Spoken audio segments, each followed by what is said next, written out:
আমাদের মধ্যবিত্ত পরিবারে ঘোরাফেরাটা কিন্তু একটু কমই হয়, যে আমাদের টাইপের যারা আছে, আমাদের মানে আমাদের মতো যারা আর কি আছে, তারা কিন্তু মেলা, তারপর বিভিন্ন অনুষ্ঠানে, এই ধরনের উৎসবে কিন্তু আমরা কম যাই। পার্সোনালি আমাদের বাসায় কম যাওয়া পড়ে। তো হ্যালো এভরিওয়ান, আসসালামু আলাইকুম। আশা করি সবাই ভালো আছেন। আমিও আলহামদুলিল্লাহ বেশ ভালো আছি।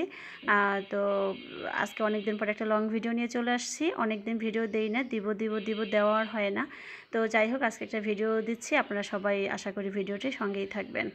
তো আমাদের এখানে অনেক দিন যাবৎ মেলা চলছে, 1 মাস ব্যাপী মেলা। তো 1 মাসে আমরা এখনও একবারও যাই নাই।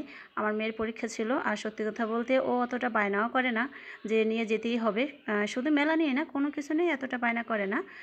তো ওর পরীক্ষা ছিল, তারপর বলছিল একবার যে আম্মু তাহলে পরীক্ষা শেষে আমাকে একবার নিয়ে যাবা। তো ওকে, পরীক্ষা শেষ হয়ে গেছে, তো ভাবলাম তাহলে আজকে একটু মেলায় নিয়ে যাই। আমাদের বাসার পাশেই, বেশি একটা দূরে না। তো এখানে সুন্দর সুন্দর জিনিস আছে, সুন্দর সুন্দর চুড়ি আছে। যদিও আমি চুড়ি এখন পরি না, আর মেয়ের জন্য চুড়ি কিনছি, আর অন্যান্য টুকিটাকি অনেক জিনিসপত্র কিনেছি।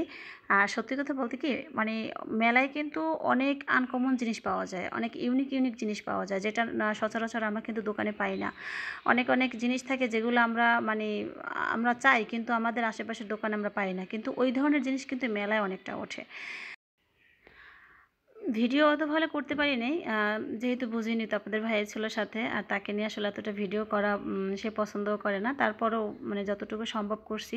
আর একটা ব্যাপার, সেটা হচ্ছে আমার ছোটো মেয়েটাকে নিয়ে আসলে ভিডিও তো দূরের কথা, ওকে নিয়ে বাইরে বের হওয়ার মতো পরিবেশ থাকে না, কারণ ও মানে একটু বেশি দুষ্টুমি করে।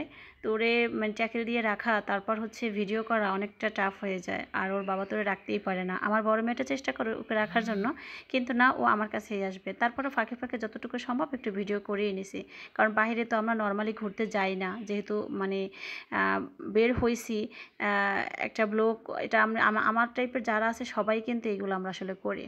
তো যাই হোক, মেয়ের জন্য টুকিটাকি কেনাকাটা করলাম, ওর জন্য চুড়ি, তারপর আর আমার নিজের ঘরোয়া কিছু দরকার ছিল, মানে আসবাবপত্র, তারপর হচ্ছে খেলনা ঠেলনা টুকিটাকি, এগুলো অনেক কিছু কিনলাম। আমার পিচি মেয়েটাকে মাথার চুলগুলো ফালাই দিছি ওর, টাকলু বাবু, মাথায় অনেকগুলো চুল হয়েছিল, এই চুলগুলো সবগুলো ফালাই দিছি। আর এগুলো কিনছি আমার বাসার জন্য, স্ট্যান্ড কিনছি, তারপর হচ্ছে মেয়ের খেলনা, তারপর এগুলো বের করি। আপনার ভাইয়া মানে রাগ করতেছে, এখানে বসে বের করো কেন, বাসায় বসে দেখাবা। তো বাসায় আসলে যেখানে বসে কিনে ওইখানে বসে বের করাটা বা ওইখানে ভিডিও করাটা, ওইটা কিন্তু একটা অন্য রকমের মজা। এটা আসলে আমরা যারা করি আমরা বুঝি, এটা তারা বুঝবে না। তো যাই হোক, এখানে ওরা ফুচকা খাবে আর আইসক্রিম খাবে। তো আমি আর আমার মেয়ে ফুচকা খাই, যে পিচ্চিটা তো আসলে ওগুলো খায় না। আর এর বাবা তো ফুচকা তো এমনিতেই, যেহেতু সে ছেলে মানুষ, সে খাবে না। আমরা দুই মায়ে যেয়ে খাইলাম, দুই মায়ে যেয়ে ফুচকা খেয়েছে, আর তার বাবা হালিম খাইছিল, আর যেন কি আর আইসক্রিম খাইছে সবাই মিলে। খাওয়া দাওয়ার পর্ব এখানেই শেষ করছি। আর হচ্ছে আমার মেয়ে তো, পিচি মেয়েটা, এখানে এসে যা দেখে তাই ওর কিনতে হবে, মানে পারলে বাজারে সব ওকে কিনে দেয়, ও যেটা দেখে সেটাই ওর লাগবে। আসলে ওর বয়সটাই হচ্ছে লাগার, যার জন্য ও যা দেখে তাই ওর লাগে, এত কিছু তো কিনে দেওয়া সম্ভব না। তারপরে যতটুকু সম্ভব হয়েছে ততটুকু তাকে কিনে দেওয়া হয়েছে।